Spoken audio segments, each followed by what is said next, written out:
오늘의 말씀 레위기 13장 1절에서 28절까지 말씀입니다. 주님께서 모세와 아론에게 말씀하셨다. 누구든지 살갗에 부스럼이나 뾰루지나 얼룩이 생겨서 그 살갗이 악성 피부병에 감염된 것 같거든 사람들은 그를 제사장 아론에게나 그의 아들 가운데 어느 제사장에게 데려가야 한다. 그러면 제사장은 그의 살갗에 감염된 병을 살펴보아야 한다. 감염된 그 자리에서 난 털이 하얗게 되고 그 감염된 자리가 살갗보다 오목하게 들어갔으면 그것은 악성 피부병에 감염된 것이니 제사장은 다 살펴본 뒤에 그 환자에게 부정하다고 선언해야 한다. 그러나 그의 살갗에 생긴 얼룩이 희기만 하고 살갗보다 오목하게 들어가지도 않고 그곳에 털이 하얗게 되지도 않았으면 제사장은 그 환자를 이래 동안 격리시키기만 한다. 이래가 되는 날에 제사장은 그 환부를 살펴보고 자기가 보기에 환부가 변하지 않고 그 병이 그의 살갗에 더 퍼지지 않았으면 제사장은 그를 다시 이래 동안 더 격리시킨다. 이래째 되는 날에 제사장은 그를 다시 살펴보고 그 병이 사라지고 그의 살갗에 더 퍼지지 않았으면 제사장은 그에게 정하다고 선언하여야 한다. 그것은 단순한 뽀려지일 뿐으로 옷을 빨아 입으면 그는 깨끗하여질 것이다. 그러나 제사장에게 보여서 제사장으로부터 정하다는 선언을 받은 뒤에라도 그 뾰루지가 살갗에 퍼지면 그는 다시 제사장에게 그것을 보여야 한다. 제사장은 그것을 살펴보고 그 뾰루지가 살갗에 퍼졌으면 제사장은 그에게 부정하다고 선언하여야 한다. 그것은 악성 피부병이다. 사람이 악성 피부병에 감염되면 그를 제사장에게 데리고 가야 하고 제사장은 그를 살펴보아야 한다. 그의 살갗에 흰 부스럼이 생기고 거기에 난 털이 하얗게 되고 부스럼에 생살이 생겼으면 그의 살갗에 생긴 것은 이미 만성이 된 악성 피부병이다. 제사장은 그에게 부정하다고 선언하여야 한다. 그가 이미 부정하게 되었으므로 제사장은 그를 격리시킬 필요가 없다. 그리고 제사장이 보기에 살갗에 생긴 악성 피부병이 그 환자의 살갗을 모두 덮어서 머리에서부터 발끝까지 퍼졌으면 제사장은 그를 다시 살펴보아야 한다.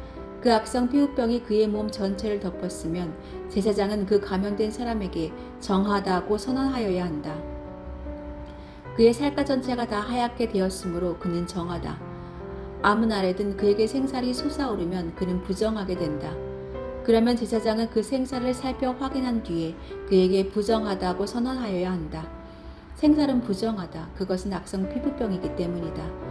그러나 그 생살이 다시 변하여 하얗게 되면 그는 제사장에게 가야 한다. 제사장이 그를 살펴보고 그 감염된 곳이 하얗게 되었으면 그 환자에게 정하다고 선언하여야 한다. 그는 정한 사람이다. 살갗에 종기가 생겼다가 나은 뒤에 종기가 났던 바로 그 자리에 흰 부스럼이나 희고 붉은 얼룩이 생기면 그는 제사장에게로 가서 몸을 보여야 한다. 제사장이 살펴보고 그 자리가 살갗보다 오목하게 들어갔고 거기에 있던 털이 하얗게 되었으면 제사장은 그에게 부정하다고 선언하여야 한다. 그것은 악성 피부병에 감염된 것이다. 그것은 종기에서 생겨난 것이다. 그러나 제사장이 살펴보고 거기에 있던 털이 하얗게 되지도 않고 그 자리가 살갗보다 오목하게 들어가지도 않았으며 오히려 그것이 사그라졌으면 제사장은 그를 이래 동안 격리시켜야 한다. 그것이 살갗에 퍼졌으면 제사장은 그에게 부정하다고 선언하여야 한다. 그것은 감염된 것이다. 그러나 그 얼룩이 한 곳에 머물러 있고 퍼지지 않았으면 그것은 종기의 흉터일 뿐이다. 제사장은 그에게 정하다고 선언하여야 한다. 살갗을 불에 데웠는데 댄 자리에 살이 희고 붉은 얼룩이나 아주 흰 얼룩이 생기면 제사장은 그것을 살펴보아야 한다. 그 얼룩에 난 털이 하얗게 되고 그 얼룩이 살갗보다 오목하게 들어갔으면 그것은 악성 피부병이다. 그것은 댄 데서 생긴 것이다. 제사장은 그에게 부정하다고 선언하여야 한다. 그것은 악성 피부병에 감염된 것이다. 그러나 제사장이 살펴보고 그 얼룩에 난 털이 하얗게 되지도 않고 그 자리가 살갗보다 오목하게 들어가지도 않았으며 오히려 그것이 사그라졌다면 제사장은 그를 이래 동안 격리시켜야 한다. 이래째 되는 날에 제사장이 그를 살펴서 얼룩이 살갗에 퍼졌으면 그에게 부정하다고 선언하여야 한다.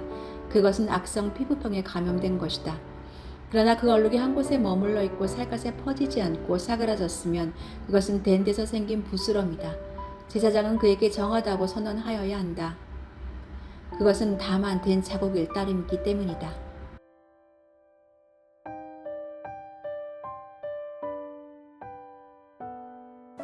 2020년 코로나19를 경험한 이후 우리는 전염력이 강한 질병의 환자 혹은 보균자에 대한 격리가 어떠해야 한다는 것에 대해 과거와는 비교할 수 없는 인식의 변화를 경험했습니다.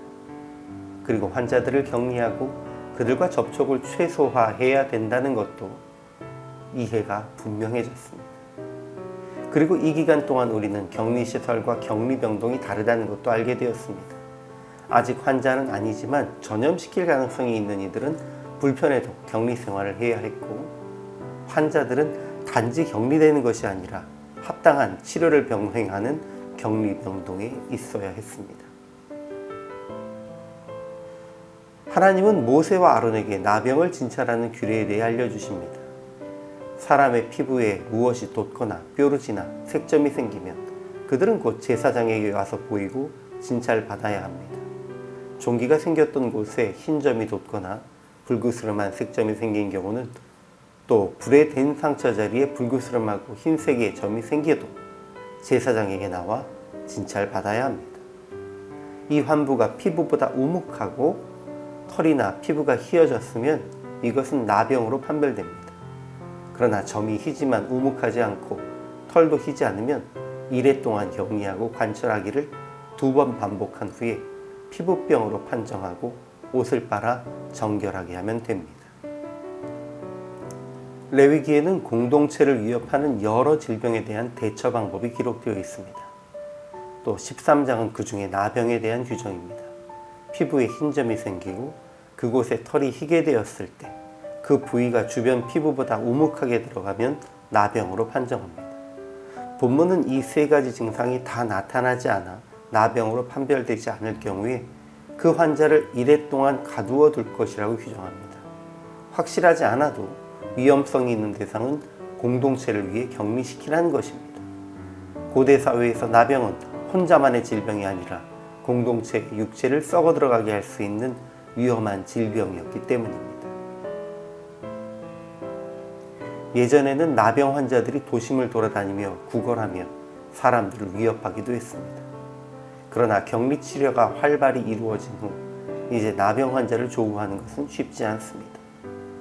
그런데 거짓말로 타인을 괴롭히고 손해를 입히고 하나님을 욕되게 하면서 아무렇지 않게 생각하는 영혼의 나병은 점점 많은 사람들에게 퍼지고 있습니다. 성경은 이런 이들을 양심의 화인 맞은 자로 표현합니다. 이제 우리는 공동체의 거룩함을 훼손시키고 부정하게 만드는 이런 이들을 경계하며 격리하는 것에 만족하지 않고 그들이 세상에 나가 오염시키지 않도록 격리하고 영적으로 치료하는 영적 격리병동의 역할을 감당해야 할 것입니다.